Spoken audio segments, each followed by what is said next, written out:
Dalam setiap cerita yang pernah kita dengar, kejadiannya selalu terjadi di suatu tempat. Dan tempat itu disebut sebagai latar.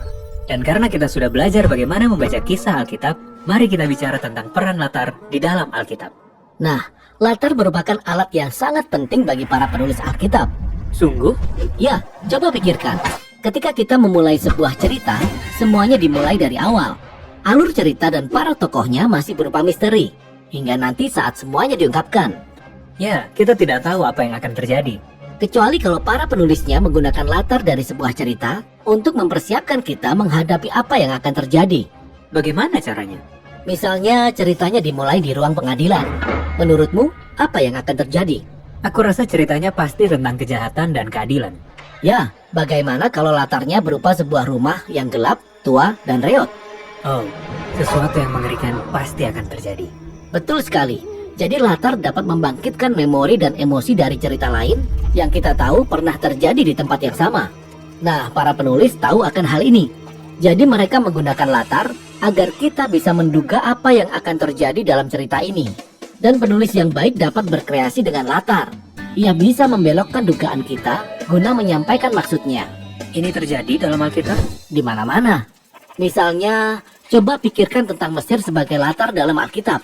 Ya, kerajaan besar di Timur Tengah yang terletak di tepi Sungai Nil. Betul.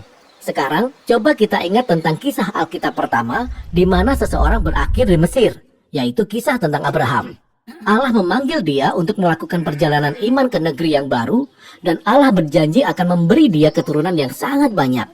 Lalu berangkatlah Abraham, tetapi ia tiba di sana pada saat sedang terjadi bencana kelaparan. Nah, apakah ia akan mempercayai Allah dan tetap tinggal di tanah perjanjian itu? Atau akankah ia pergi meninggalkan tanah itu dan mencari makan sendiri? Ya, Abraham pergi menuju negeri Mesir. Dan di sana, di negeri Mesir, segalanya menjadi bertambah buruk. Abraham menyangkali Sarah sebagai istrinya untuk menyelamatkan nyawanya sendiri. Hingga kemudian Fir'aun berusaha untuk menikahi Sarah. Oke, kesan pertama tentang Mesir bukan tempat bagus untuk dikunjungi. Tetapi kemudian Allah menyelamatkan mereka. Ia menurunkan tulah yang hebat di Mesir. Hingga Fir'aun menyerah dan menyuruh Abraham pergi dengan banyak membawa harta benda. Jadi apa yang kita pelajari tentang Mesir sebagai latar dari kisah ini? Mesir merupakan tempat berakhirnya orang-orang yang membuat keputusan yang bodoh, tetapi juga tempat di mana Allah datang dan menyelamatkan umatnya. Ya, dan kisah berikutnya yang terjadi di Mesir mengikuti pola yang sama. Cicit dari Abraham membuat banyak keputusan yang bodoh, dan mereka berakhir di Mesir juga karena bencana kelaparan. Di pedalaman Mesir.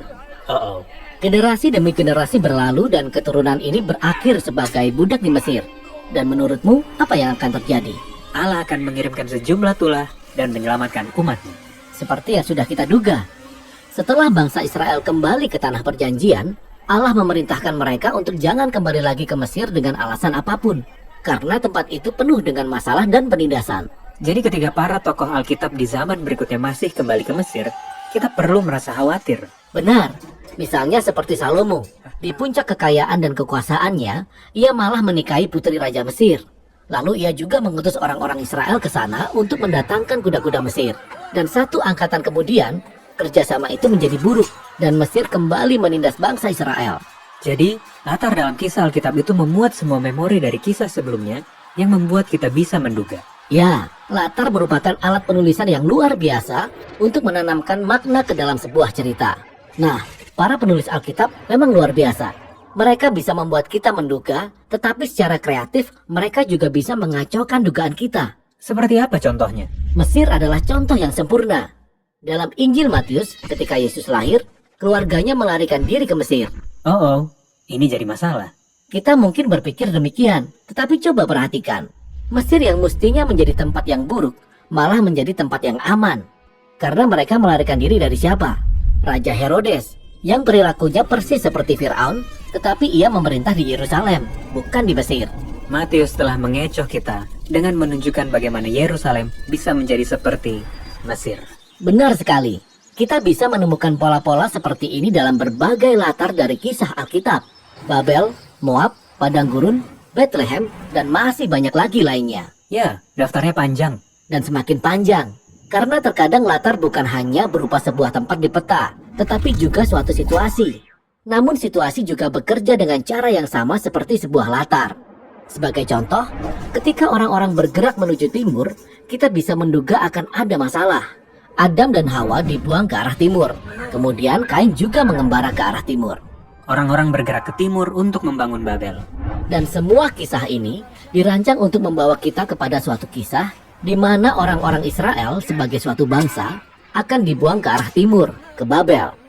Bagus sekali.